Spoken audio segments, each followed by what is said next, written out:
નમસ્કાર. Triple C GTU ના જે ફોર્મ ચાલુ થઈ ગયા છે તો એના માટે આપણે ફોર્મમાં કઈ કઈ બાબતો ધ્યાન રાખવાની છે, કેવી રીતે ફોર્મ ભરવાનું છે એના વિશે જોઈશું. પહેલા તો તમારે શું કરવાનું છે, અહીંયા CCGTU.ac.in એ વેબસાઇટ ઉપર જવાનું છે.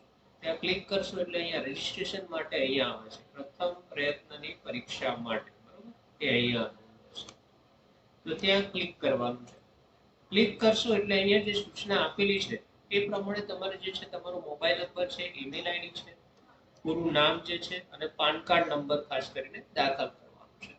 અને ઉમેદવારે પોતાની સર્વિસ બુક મુજબ નીચેના વિકલ્પોમાંથી કોઈ પણ એક ઉચ્ચતર પગાર ધોરણ હાયર સ્કેલ માટે છે, તમારે જે છે પરીક્ષા આપવાની છે, ભરતી માટે છે કે લાંબા નિવૃત્તિ બહાલી માટે છે, તેમાંથી સિલેક્ટ કરીને આપવાની છે.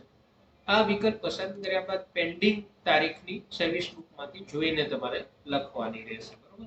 જે તમારી તારીખ હોય, જે બઢતીની પેન્ડિંગ જે સર્વિસ બુકમાં હોય એ પ્રમાણે લખવાની છે. આટલું કર્યા બાદ તમારે સબમિટ ઉપર ક્લિક કરવાનું છે. અને ક્લિક કરશો એટલે તમારું જે ઈમેલ આપેલું હશે, ઈમેલ ખાસ આપવું એ ધ્યાન રાખજો કે ઈમેલમાં જ માહિતી આવશે, એટલે ઈમેલ આઈડી પરફેક્ટ કમ્પ્લીટ લખવાનું. ઈમેલમાં એક એપ્લિકેશન નંબર અને પાસવર્ડ લખેલો હશે, તો એ પાસવર્ડ જે છે એપ્લિકેશન નંબર અને પાસવર્ડથી લોગિન કરવાનું રહેશે અને તેમાં તમારી સંપૂર્ણ માહિતી પોતાના રેકોર્ડ પ્રમાણે અહીંયા લખવાની હશે. લાસ્ટમાં જે છે આઈ એગ્રી ચોક્કસ બોક્સ ઉપર ક્લિક કરી અને સેવ એન્ડ લોક કરવાનું હોય છે, બરોબર? અને આ કમ્પ્લીટ ઓનલાઈન અરજીની અંદર જે છે કમ્પ્લીટ કરી નાખો એટલે તમારી 100 રૂપિયા ફી અને થિયરી પ્રેક્ટિકલ બને આવી 200 રૂપિયા ફી જે છે એ આની અંદર ઓનલાઈનમાં એ રીતે ભરવાની રહેશે. અને કમ્પ્લીટ થઈ જાય એટલે આની અંદર ફોર્મનું જે છે આ રીતે પ્રિન્ટ ઈવી બિલ જે ઓનલાઈન ભરી છે એટલે એ બિલ જે છે તમારે એ પ્રિન્ટ નીકાળવાની અને એક પીડીએફ ફોર્મ જે ફોર્મ ભરેલું એની પીડીએફ પ્રિન્ટ નીકાળવાની થશે. અને પીડીએફ ફોર્મ કર્યા પછી તમારા જે છે ડિપાર્ટમેન્ટના વડા જે હોય અથવા આચાર્યના સહી સિક્કા કરી તમારે મોકલવાનું રહેશે, બરોબર? જીજીટીયુ એડ્રેસ જે છે અહીંયા આ રીતે આપેલું છે. તો આ રીતે છે. આની અંદર આ રીતે જે એપ્લિકેશન નંબર નથી રજીસ્ટ્રેશન ઉપર અહીંયા ક્લિક કરવાનું. રજીસ્ટ્રેશન ઉપર ક્લિક કરીને તમારે આગળ ડિટેલ જે છે લખી છે એ તમારે અહીંયા લખવાની હોય છે. Mobile number, email ID perfect લખવાનું, પાન કાર્ડ નંબર અને નામ તમારું જે છે. નામમાં અહીંયા લખ્યું છે સ્ટાર્ટિંગ વિથ સરનેમ, એટલે સરનેમ પહેલા લખવાનું છે, બરોબર?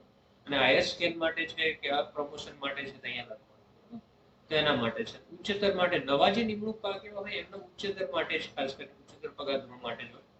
અને તારીખ લખવી હોય તો શું લખી શકો? કોઈ ફિક્સ આમાં એવું લખ્યું નથી. અમુક સર્વિસ બુકમાં એન્ટ્રી ના હોય, બરોબર? ઉચ્ચતર પગારની કે એની તો તમે 5 વર્ષ પછીની લખી શકો છો. અંદાજિત હું કહું છું, પણ આમ જનરલી એ રીતે હોય છે, કારણ કે આમાં કોઈ નવા નિમણૂક પામેલા હોય તેને સર્વિસ બુકમાં કોઈ હાયર સ્કેલ કે એની તારીખો હોતી નથી, તો 5 વર્ષ પછીની તમે લખી શકો છો.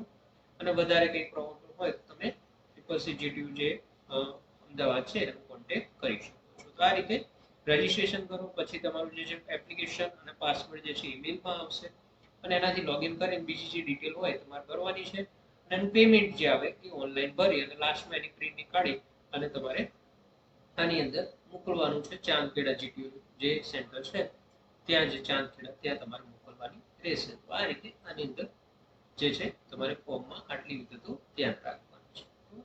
અને ડિટેલમાં જે છે ફોર્મ ભર્યા પછી એક્ઝામ અમુકને તરત આપી હોય છે, અમુકને ટાઈમ જતો હોય છે, તો એની પ્રિપેરેશન ફોર્મ ભર્યા પછી તરત ચાલુ કરી દેવાની. કારણ કે અમુક વખત કેવું હોય કે ફોર્મ જે છે એક્ઝામના તમારે જે છે 2-3 દિવસ પહેલા જ મેસેજ આવે કે તમારે અહીંયા એક્ઝામ છે, એવું થતું હોય છે. તો એના માટે જે છે એડવાન્સથી પ્રિપેરેશન કરવી જરૂરી છે.